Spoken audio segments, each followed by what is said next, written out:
The boy. A driver is escorting Greta Evans, Lauren Cohan, to the Lakeshore manor, where she is hoping to work as a nanny for the only child, Brahms. The path leading to the house is rather secluded, with forests all around. Upon arriving, Greta is awed by the manor. It's a very old-fashioned stone house. Since she fell asleep, the driver went ahead and packed her things inside. He tells her she is to wait in the parlor before driving off. Greta goes in the house and is about to go in before she figures she should take off her shoes. She sets it by the door and calls out. No one comes to greet her, but she hears a rustling upstairs, almost like footsteps. She hesitantly goes up the staircase a bit and calls out again. Along the stairs is a huge painted family portrait of the Lakeshores. It's clear they are a very regal family. Hearing nothing, she moves on to a room filled with old-fashioned toys. She picks one up and laughs a bit before being completely startled by a noise behind her. It's Malcolm, Rupert Evans, standing at the doorway. He's the grocery boy that comes weekly to bring produce for the Lakeshores. They introduce each other, and he asks to have her help in packing the groceries away. They chat, and he's obviously already smitten by Greta, but she remains polite. We find out that Greta is an American who has moved to the UK for the first time to work for the Lakeshores. He tells her his grandma read tea leaves and his mother reads palms. When she asks what he reads, he replies with gum. Playing along, she gives him the gum she's been chewing on. He makes a cliché reading that doesn't impress her very much. He tries again with a second, saying that she is running from a bad past. This evidently hits close to home as Greta instantly shudders. He tries to play it off, but Greta pushes past it and asks Malcolm what the Lakeshores are like, as no one have made an appearance yet. He says they are nice enough and very generous. He starts to say something about Brahms, but he is stopped by the arriving of Mrs. Lakeshore, Diana Hardcastle. She doesn't look kindly upon Greta and instantly notices her sock-clad feet. Greta says she left her shoes by the front and, not wanting to displease Mrs. Lakeshore, runs to get it. However, her shoes are gone. Mrs. Lakeshore waves it off, saying Brahms likes to play. She asks Greta to put other shoes on, and they will meet the rest of the family. On the way, Mrs. Lakeshore says she hopes that Greta works out because they have tried with other nannies in the past. She notes that Greta is much younger and prettier than the others, so hopefully Brahms will take a liking to her. Before arriving at the parlor, they can hear Mr. Lakeshore talking softly to Brahms, telling him to behave. When Mr. Lakeshore stands up, Greta sees that Brahms is just a lifelike porcelain doll. They introduce her to Brahms, and she just stares disbelievingly at the doll before laughing, thinking it's a joke. However, her amusement dies off upon the very serious looks of Mr. and Mrs. Lakeshore. Malcolm, however, steps in and tells the Lakeshores that their food is packed and he will be back next week. He steps past Greta and takes Brahms' doll hand and shakes it, telling him that he will see Brahms next week. Upon the interaction, Mrs. Lakeshore smiles dotingly. Malcolm leaves, but not before shooting Greta a look that says just play along. Greta takes the doll's arm and says with a forced smile that she hopes they can be friends. After, Mrs. Lakeshore shows her around the kitchen, saying that they never dispose of leftovers. They have a special area that they put in some sort of portable fridge container off to the side. Mr. Lakeshore takes her outside and tells her about the traps around they have to trap vermin. He doesn't think it's necessary, but tells her Mrs. Lakeshore is worried about rats in the walls. He also mentions all the windows are painted shut, as in accidentally, but it doesn't sound like it. At the end of the walk, Mr. Lakeshore has a very serious moment with Greta and tells her things are not always what they appear to the outside or something like that. It's supposed to reassure her. In the study, Mrs. Lakeshore says that music very important to Brahms. During all this, she holds and coddles the doll, which is off-putting to Greta. Mrs. Lakeshore puts the needle on the record and extremely loud operatic music plays. In the bedroom, Mrs. Lakeshore tells her that Greta is to wake Brahms up at 7 a.m. every day and to change him. She wants Greta to do it, but her movements are clumsy on account that it's a doll. The family puts Brahms to bed. While Greta watches from the doorway, the Lakeshores pray. Mrs. Lakeshore turns to Greta and asks for privacy. Mr. Lakeshore shuts the door on her. She can hear hushed talking from the two for a minute before the door abruptly opens. Mrs. Lakeshore tells her with a tremulous smile, Brahms has chosen you. In her room, Greta talks to Sandy, a close friend or sister, from home. She explains the extremely creepy situation to her. Sandy agrees that it is weird, but tells her to stick with it because Greta needs this second chance. This segues into Sandy saying that Cole stopped by her house again, demanding where Greta is. Greta panics a little but Sandy told her she didn't tell him anything. Obviously, someone from Greta's bad past. The next day, the Mr. and Mrs. Heelshire are going away on a mini vacation that they've wanted to go to but couldn't since there wasn't a caregiver for Brahms. They leave Greta with a printed list of explicit rules. Before they go, Mrs. Heelshire hugs Greta and tears up, strangely whispering to her, "I'm sorry." As soon as they leave, Greta puts Brahms on a chair and apologizes before tossing a blanket over him. There's not much to do in the house, so Greta makes herself a PB+J sandwich and pours some wine. She throws the food waste in the trash. She settles in the parlor to read some magazines. It starts pouring rain outside. She walks past the covered doll a few times when she refills her drink. She heads upstairs to go to bed and glances down the hall where the doll is, but this time, the blanket is off the doll. She's a bit unnerved and, annoyed at her reaction, roughly puts the doll in the bedroom and locks it. Greta goes to bed but wakes upon hearing what sounds like a child wailing. She takes a candle and goes downstairs to check it out. On the way, she stops to look at the portrait and focuses on Brahms' painted human face. She leans in close when an arm shoots out and reels her in. Greta wakes up in a sweat. It was just a nightmare. She hears the muted wailing noise again. She peers in the Brahms' bedroom and the doll's is how she left it. She leans in close and sees the doll's cheek is wet, like tear tracks. Greta is officially freaked but notices water dripping on it from a ceiling leak. She laughs it off. She notices an attic in the ceiling when she goes out in the hallway and tries to open it with a large fire poker thing leaning against a wall but is unable to get the latch to come down. There's a knock on the door and she leaves it be. It's Malcolm, apologizing and also bringing Greta's first week paycheck. She wishes he warned her about the doll, but he doesn't even know how to explain it. They take a walk outside around the manor and Malcolm brings her to the actual Brahms grave. He lived from 1983-1991. Malcolm says not much is known, but Brahms passed away during a fire on his 8th birthday. Soon after, the doll showed up, and Mr. and Mrs. Heelshire have been taking care of the doll this whole time. Greta feels immediate sympathy and notes that Brahms would be Malcolm's age had he lived, and she can't believe that Mr. and Mrs. Heelshire have been living like this for 20 years. During all this, we get the impression that someone is watching them from the house. Malcolm invites her out tonight to get away from the oppressive manor. Greta is unsure, stating she just got out of a thing, coal, but Malcolm talks her into it. She agrees and they part ways to meet up later. Later, Greta starts to get ready while talking to Sandy. Sandy is happy she's moving on and that she needs it. Greta mentions the doll's backstory and Sandy tells her again that she needs the money, which is really generous as that 1 week's pay is more than what Sandy makes in a week. Sandy also mentions Cole again and how persistent he is being. Sandy reveals that Cole asked Sandy's 10-year-old son where Greta is so he can write and apologize, and her kid told Cole where Greta is in the UK. Sandy apologizes, but Greta assures her she will not read anything from Cole. In Brahms' room, we are focused on his porcelain face, and we realize he can hear everything as there is a system set up where the sound is amplified in his room, so the doll can hear everything. Greta is starting to get excited about going out. She sets a coral dress aside in the bathroom along with her necklace before stepping into the shower. As she showers, something removes the dress and pulls the necklace away. Greta gets out, wraps a towel around herself and looks in the mirror. She notices that one end of her hair is a little shorn. Before she can freak out about it too much, she sees that her things are gone. She rushes into her bedroom to see all her drawers opened and all her clothes gone. She hears something and spins around. The attic is open and the stairs are down. She takes the fire poker thing resting on the side and goes up, clutching her towel. As soon as she makes it past, the ladder lurches up and the attic slams shut. She is unable to open it. She hears Malcolm's car pulling up and tries to get his attention. However, she is so far up he cannot hear her.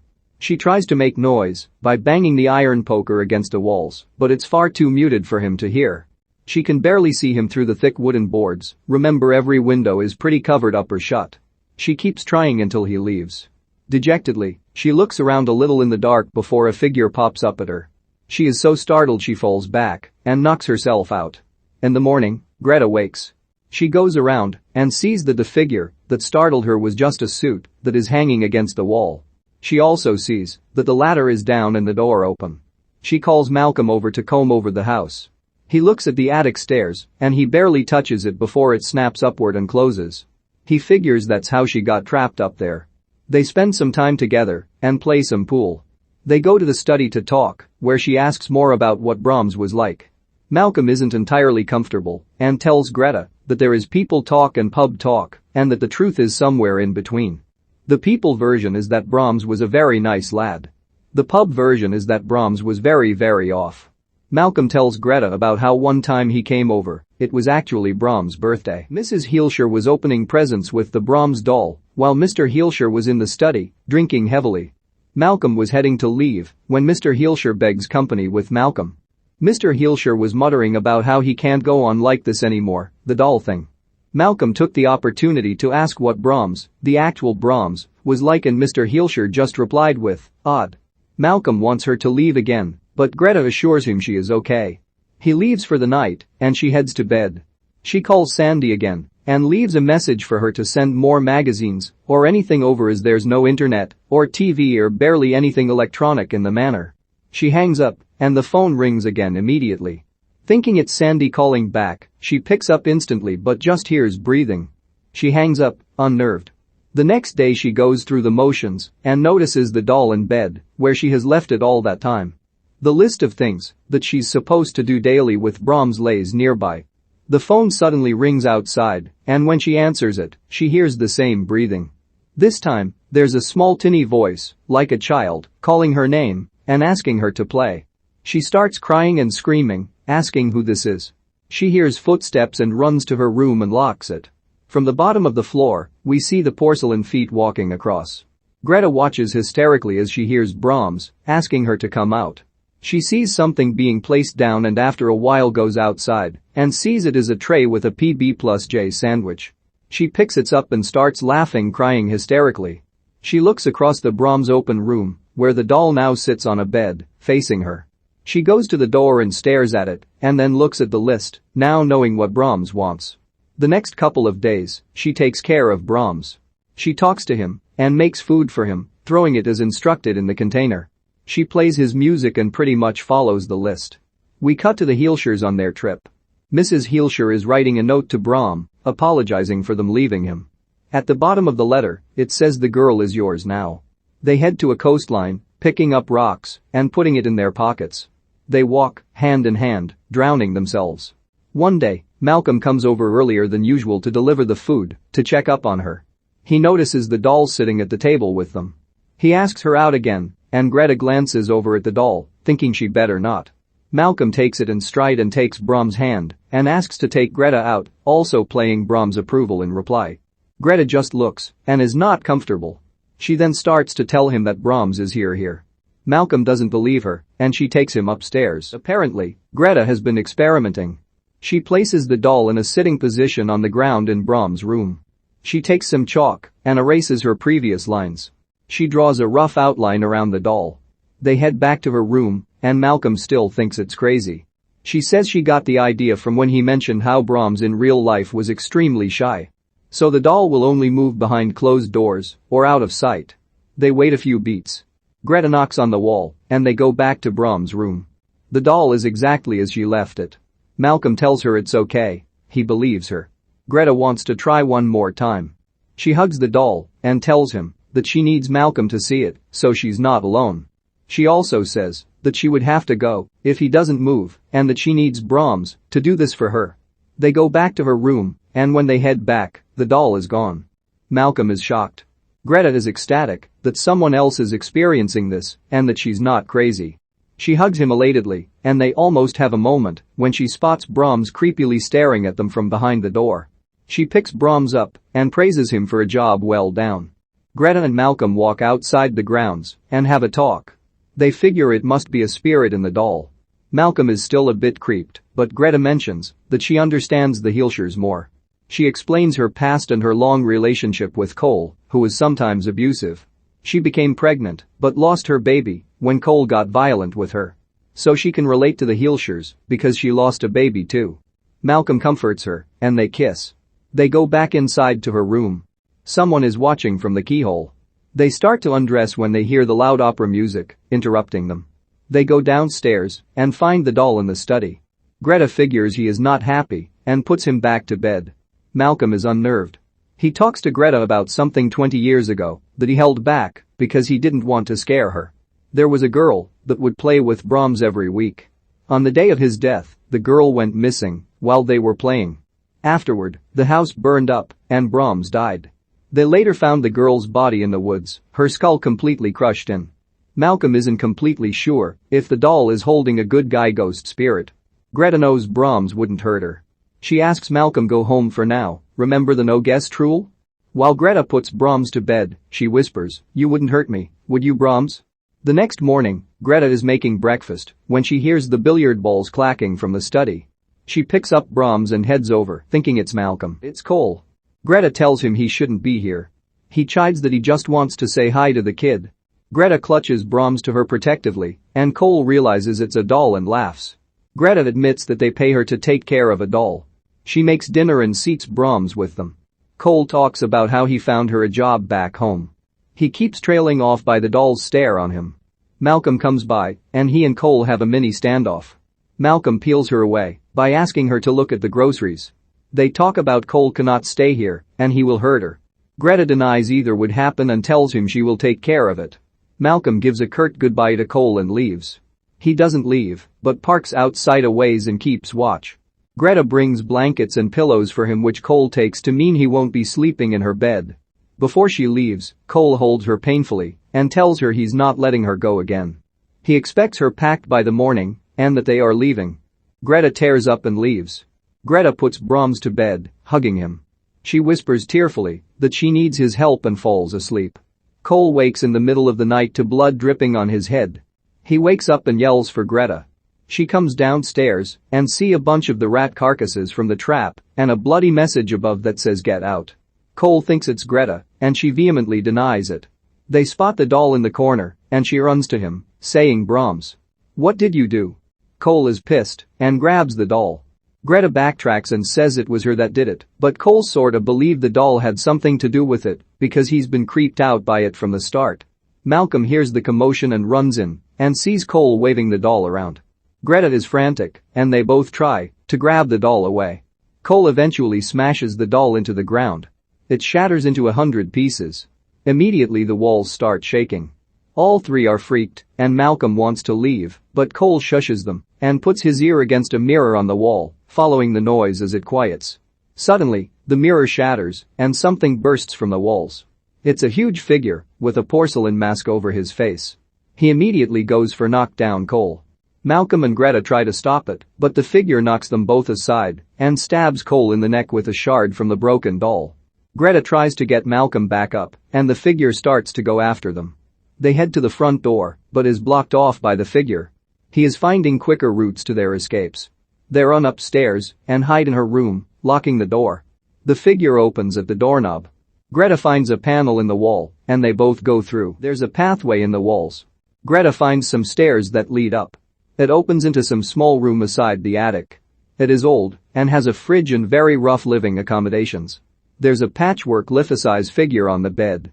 It's a fabric doll wearing Greta's missing coral dress with her jewelry. The head has her shorn locks attached to it. We now realize the truth. Brahms never died. He's psychotic, probably since even before murdering the girl, and has been living in the walls for 20 years, and Mr. and Mrs. Heelshire has been enabling everything to keep their son. They interact with him through the doll. Greta finds the letter written by Mrs. Heelshire and realizes that they were leaving her to take care of him forever. She is hysterical, realizing the adult Brahms was watching her every movement, while Malcolm keeps trying to find another path out. He finds it and has Greta go through first, while Brahms bursts through. There's a part where they have crawled through, but there's a hatch that leads outside. Brahms follows through, holding a bigger shard in his hand and Malcolm tells Greta to move on. Greta doesn't want to leave him, but he runs at Brahms to hold him off. Brahms is huge and overpowers Malcolm. He smashes his fist in Malcolm's head and Malcolm is knocked out. Brahms heads towards Greta, telling her in a small child voice for her to stay. She finally gets it opens leaps through. Brahms can't catch up due to the part where he has to crawl and screams after her that if she doesn't stay he will finish off Malcolm and kill him like he did everyone else. Greta runs and makes it towards the gates before she stops and turns back. She is facing her abuser and she wants to save Malcolm. She heads to the door and pockets a long letter opener she finds. She goes towards Cole's dead body where Brahms is standing. The mask completely covers his face except his eyes, and large tufts of facial hair is visible around it. Greta told him she came back, and she would never leave, keeping her promise. Brahms reaches for her, and Greta stops him still when she uses her nanny voice, telling Brahms it's time for bed. It triggers something in him, and he follows obediently. She puts him in bed, and he whispers, "Kiss," but she retreats, saying no kiss for his punishment. She pulls and he grabs her and says kiss again, a bit more forcibly. She haltingly presses her lips to the porcelain mask and Brahms starts to pull her closer.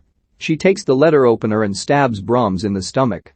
He recoils and throws her off him on the wall. He immediately starts to strangle her, and Greta almost passes out, but she manages to grip the letter opener and push it in more. Brahms collapses, and Greta runs past him to the hidden pathways to see if Malcolm is okay. Part of Brahms' mask is shattered, and we see the burned skin underneath. Malcolm is alive and wakes with some large contusions on his face. She gets him out of there, and they drive off from Healshire Manor forever. The next shot cuts to someone painstakingly piecing the doll back together. Brahms, alive, presumably.